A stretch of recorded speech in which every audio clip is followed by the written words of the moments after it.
Mau masuk situ? Ya. Yuk, sekarang buka harapan besar kita ya. Kekuatan positif kita. Jangan pernah, nggak mungkin itu. Wah, yang bisa itu cuman para nabi, para rasul. Kan para nabi, para rasul di Quran dikatakan, Kul innama ana basyarum mislukum. Katakanlah wahai para nabi, para rasul, kalian semua manusia biasa seperti yang lain. Apa yang dicapai para nabi, para rasul bisa dicapai oleh kita kalau kita ngikutin jejak dan langkahnya. Kan begitu. Makanya jangan putus asa ya, jangan putus asa. Nah, kembali pada dialog tadi. Umatnya Musa disuruh iman pada Allahnya Musa. Hei, umatku Bani Israel, imanlah kalian pada Allahku, pada Allah Tuhanku. Apa jawabannya? Wahai Musa, aku tidak akan beriman pada Allahmu sebelum aku melihat Allah dengan jelas. Itu diabadikan di Quran. Wa idh qultum ya Musa la nu'mina laka hatta narolah jahratan fa akhadathum sa'iqah wa antum tanzurun tsumma ba'asnakum min ba'di mautikum la'allakum tashkurun. Itu dialog yang sangat bagus untuk kita. Umatnya Musa disuruh beriman pada Allah, mengatakan aku tidak akan beriman pada Allahmu sebelum aku melihat Allah dengan jelas. Bagus nggak? Ya, bagus. Harusnya kan kita juga mencontoh itu, karena itu dialog ada di Quran. Dan Quran adalah pedoman hidup kita. Sampai sini mengerti? Oke. Bapak Ibu beriman pada Allah? Beriman. Itu baru setengah. Baru meyakini yang belum terlihat. Awas. Baru sempurna iman kita kalau kita sudah bisa melihat yang diyakini. Sudah.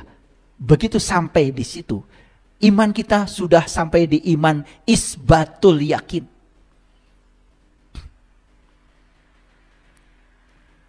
Bukan ilmu yakin, bukan ainul yakin, bukan hakul yakin, tapi isbatul yakin. Sudah tidak ada keraguan lagi. Kenapa? Sudah menyaksikan dia sebagaimana dia adanya. Apakah bisa dicapai oleh kita-kita? Bisa. Belajar sama orang yang tahu. Itu aja. Ya. Makanya jangan belajar Allah dari penjelasan tentang Allah. Araftu Rabbi bi Rabbi. Belajar Allah harus dari Allahnya. Yuk, sekarang saya mau nanya jujur. Sepanjang kita belum melihat yang kita yakini, akibatnya apa? Kita meyakini yang tidak terlihat. Akibatnya kita terjebak menduga-duga. Jadi kita menduga-duga, akhirnya apa? Kita bikin gambaran tentang Tuhan. Bahkan Tuhan digambarkan oleh pikiran kita yang sempit ini. Padahal dia tidak bisa diterangkan, tidak bisa digambarkan, tidak bisa dijelaskan. Tapi Quran mengatakan dia bisa ditemui dan dirasakan oleh mereka yang tahu ilmunya dan tahu caranya. Maka di Quran dikatakan, man kana yarju liqa Allah fa inna ajalallahu la'at. Barang siapa yang berharap jumpa dengan Allah, waktu yang dijanjikan itu pasti datang. Jadi dalam konteks iman, judul ini menjadi dalam. Meyakini yang tidak terlihat, bagus. Tetapi kalau kita belum bisa melihat yang diyakini, kita jadi liar. Akibatnya kita membuat gambaran-gambaran tentang Tuhan. Lalu kita menjelaskan Tuhan. Dikiranya penjelasan tentang Tuhan itu Tuhan, bukan. Itu adalah persepsi dia. Persepsi pikiran dia tentang Tuhan. Akibatnya apa? Sebanyak kepala, sebanyak itu persepsi tentang Tuhan. Jadi Tuhannya banyak. Padahal dia Maha Tunggal adanya. Dia meliputi seluruh semesta raya. Meliputi semua makhluk. Meliputi Bapak Ibu semuanya dan meliputi diri saya. Berarti dia satu adanya. Dia Maha Tunggal. Dan siapapun yang menyaksikan dia harusnya sama. Tapi kalau yang menjelaskan dia, karena dia belum pernah menyaksikan dia, itu jadi beda-beda. Karena itu persepsi, bukan yang sebenarnya. Itu yang disebut dengan prasangka. Apa? Ulangi ya. Sebelum kita bisa melihat yang diyakini, baru meyakini yang tak terlihat, berarti kita akan terjebak oleh prasangka. Dari situ muncul yang namanya persepsi, proyeksi, interpretasi muncul dari situ. Dan itu bukan yang sebenarnya. Hadirin, sampai sekarang orang fisika tidak ada yang bisa menjelaskan air ini apa. Walaupun ada penjelasannya, itu pun hanya keterbatasan penjelasan saja. Air adalah rumus molekulnya H2O. Air adalah pelarut yang sangat bagus. Penjelasan-penjelasan itu, sebanyak apapun buku tentang air, tetap saja belum bisa menjelaskan air yang sebenarnya. Makanya, kalau baru baca buku tentang air, kalian belum tahu air. Tapi kalau sudah minum air, sudah selesai. Gimana air rasanya? Pokoknya gitu deh. Itu aja. Makanya kalau sudah sampai di sana, nggak banyak kata-katanya. Pokoknya gitu deh. Aku tidak bisa mengatakan lagi dengan kata-kata. Sudah selesai. Nah, inilah ayatnya. Lihat semua. Ayo jujur pada diri sendiri. Jujur, jujur. A'udzubillahi minasyaitonirrajim. Bismillahirrahmanirrahim. Ini surat Yunus, surat ke-10 ayat 66. Ala inna lillahi man fis samawati wa man fil ardi. Wa ma yattabi'ul ladzina yad'una min dunillahi syuraka. Iyattabi'una illa dzan wa inhum illa yakhrusun. Ingatlah, sesungguhnya kepunyaan Allah semua yang ada di langit dan yang ada di bumi. Dan orang-orang yang menyeru sekutu-sekutu selain Allah tidaklah mengikuti Allah. Hadirin, sepanjang kita tidak tahu dan kenal kepada Allah, sepanjang itu pula yang diseru oleh kita adalah sekutu-sekutunya selain Allah. Persepsi, penjelasan, interpretasi, itu semua adalah sekutu. Dan tidak akan bisa menolong. Dan mereka yang menyuruh sekutu-sekutu selain Allah, kata ayat ini, tidaklah dia mengikuti Allah. Perasaan saja dia mengikuti. Makanya ketika sholat Allahu Akbar, merasa sudah menyembah Allah, padahal tidak mengingat Allah sama sekali. Yang diingat oleh dia adalah urusan-urusan dia sendiri. Betul? Liar jadinya. Betul? Karena kita tidak punya fokus. Karena kita tidak tahu apa yang harus kita ingat. Padahal di Quran dikatakan, aqimis sholata li zikri. Dirikanlah sholat untuk mengingat aku. Malah sibuk ya mengingat bacaan sholat. Padahal kata Allah, sholat mengingat apa? Mengingat aku. Aduh. Kurang kritis ya kita itu. Mereka tidak mengikuti kecuali persangkaan belaka. Dan mereka hanya menduga-duga. Terasa ayat ini? Oh, ternyata selama ini saya sudah meyakini yang tidak terlihat, tapi saya belum melihat yang saya yakini. Akibatnya saya terjebak oleh prasangka dan menduga-duga.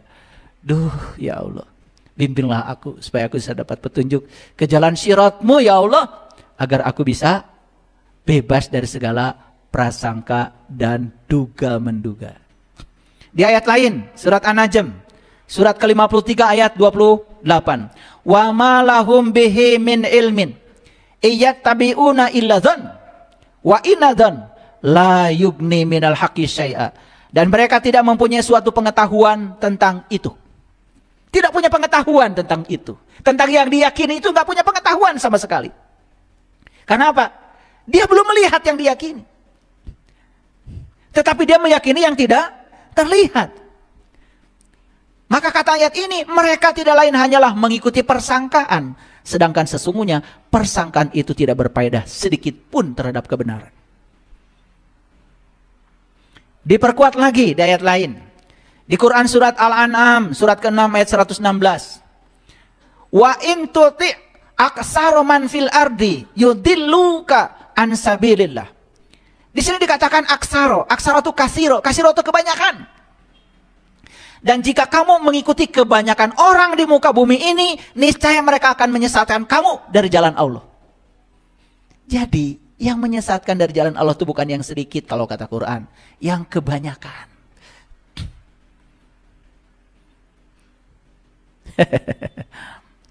Paham ya? Baca sekali lagi. Dan jika kamu menuruti kebanyakan orang yang di muka bumi ini, niscaya mereka akan menyesatkan kamu dari jalan Allah. Mereka tidak lain hanya mengikuti persangkaan belaka. Dan mereka tidak lain hanya berdusta. Banyak istilahnya ya. Jadi prasangka itu tadi disebut menduga. Prasangka itu disebut berdusta. Sepanjang kita belum tahu yang sebenarnya, kita akan terjebak oleh prasangka. Dan menduga-duga, capek jadinya. Betul nggak? Saya ingin ingat sama Allah gimana ya? Kerut-kerut. Kayak apa sih Allah itu? Capek. Tapi kalau sudah tahu, berdiri, duduk, dan berbaring, gak ada yang bisa dilupakan. Cuman ingat aja. Saya lagi bicara begini aja gak bisa lupa. Gak bisa lupa. Makanya di Quran dikatakan, ulul albab itu adalah orang yang bisa ingat Allah, berdiri, duduk, dan berbaring. Di segala aktivitas tidak lupa. Lagi masak pun selalu. Aku lagi masak, ingat kamu. Aku lagi nyangkul, ingat kamu. Tidak ada. Makanya di Quran dikatakan, mengingat Allah itu persis seperti kau mengingat bapakmu. Fazkurullah kazikrikum aba'akum. Luar biasa ya Quran ya. Kalau dipahami ya, luar biasa. Luar biasa apa tidak? Oke. Nah, saya ingin menyampaikan sedikit data ini. Negara dengan tingkat literasi terendah. Kenapa ini perlu? Perhatikan saya semuanya. Menurut Institut Statistik UNESCO, WIS, literasi merupakan keterampilan mendasar yang memberdayakan individu dan masyarakat. Literasi itu kemampuan untuk bisa mengolah, menganalisis data. Mana yang bohong, mana yang nggak bohong itu literasi namanya, literasi. Ya. Nah, dalam Kamus Besar Bahasa Indonesia, literasi mencakup pengetahuan dalam bidang tertentu dan kemampuan mengolah informasi untuk kecakapan atau keterampilan hidup, di samping keterampilan membaca dan menulis. Jadi literasi itu mencakup kemampuan mengolah informasi. Bapak Ibu, coba. Begitu ada informasi, olah. Saya disuruh apa ya sama Allah? Diolah. Suruh hanya mengingat. Loh, kok saya malah menyebut-nyebut? Literasi itu. Saya disuruh mendirikan sholat. Apa saya sudah mendirikan sholat ya? Atau melaksanakan sholat? Literasi. Diolah informasi itu. Nah, kita ini selama ini kalau ada informasi nggak diolah. Semua diizinkan menjadi dogma dan doktrin. Bahkan kebohongan pun yang diulang-ulang lama-kelamaan dianggap kebenaran. Setelah itu diyakini. Itu jadi belief system. Bahaya itu sekali. Ya, oke. Baik, kita lihat sekarang. Negara dengan tingkat literasi terendah. Nigeria, 30%. Jadi persentase di sini menyatakan di sana itu yang punya keterampilan dan kecakapan mengolah informasi itu cuma 30%. Nigeria, Guinea, Sudan, Mali, Republik Afrika Tengah, Burkina Faso, Somalia, Afghanistan. Kemudian Benin, Chad, Pantai Gading, Liberia, Sierra, Ethiopia, dan Kepulauan Wallis. Ya, ini semua di bawah 50%. Kepulauan Wallis sudah mencapai 50%. Nah, Indonesia alhamdulillah 95,44%. Tetapi kalau dilihat dari 208 negara, kita masih di urutan ke-100 dari 208 negara. Jadi artinya ya, literasi kita itu termasuk rendah. Itu sebabnya kenapa kita tuh gampang sekali kalau ada informasi dianggap benar. Walaupun itu hoax tidak diolah. Yang berbahaya kalau informasi yang menyangkut keyakinan. Apalagi yang berbicara dianggap tokoh yang dipercaya oleh masyarakat, punya figur otoritas. Apapun yang dikatakan dia, walaupun dia sendiri tidak menyaksikannya, tidak mengalaminya, bisa jadi dipercaya. Kan berbahayanya orang yang berbicara di publik itu. Kalau dia berbicara sesuatu yang belum dia yakini, belum dia alami, tetapi yang diajak bicara yakin, itu membuat dia menjadi yakin dengan yang dibicarakannya. Makanya sering kaget kan mereka. Saya aja nggak percaya, tapi kok yang dengerin ceramah saya kok percaya. Itu yang membangun kepercayaan baru pada dia. Akibatnya kebohongan yang diulang-ulang lama-kelamaan bisa jadi kebenaran. Walaupun dia belum mengalaminya. Clear sampai sini? Oke, lanjut. Nah, literasi negara tetangga. Singapura urutkan ke-84. Brunei 86. Ya. Itu sama peringkatnya Brunei Oh, ke 86 ya. Filipina itu ke 88. Ya. Jadi kita tadi ke 100 ya. Alhamdulillah, kita udah maju ya, alhamdulillah. Jadi semakin banyak yang berkesadaran, kita akan maju ya. Bangsa kita akan bangkit. Karena ternyata untuk bangkit itu kita harus literasi. Jangan semua info itu ditelan mentah-mentah. Apalagi yang menyangkut keyakinan. Ya. Oke. Nah, kalau kita bicara tentang IQ ya. Saya bicara tidak EQ atau SQ. Tapi IQ, Intelligence Quotient. Apa IQ? IQ itu adalah kemampuan seseorang untuk menalar, memecahkan masalah, belajar memahami gagasan, berpikir, merencanakan sesuatu. Itu namanya IQ. Nah, kalau kita lihat di sini, IQ itu ada 6 tingkatan. Kalau 70 sampai 79 masuk keterbelakangan mental itu. Ya, kalau 80 sampai 90 itu termasuk rendah, tapi kategorinya normal. Rendah tapi normal. Kalau 80 sampai 90. 91 sampai 110 itu normal, rata-rata, ya. 111 sampai 120 itu sudah kategori tinggi. Tetapi kategori normal. Tetapi bright normal. Nah, kalau di atas 131 itu sudah sangat superior atau genius. Ngerti ya? Ini ngerti ya? Oke, ada 6 kelompok. Nah, sekarang kita lihat. Richard Lynn sama David Becker itu sudah melakukan riset, walaupun ini masih debatable ya. Tetapi ini sebagai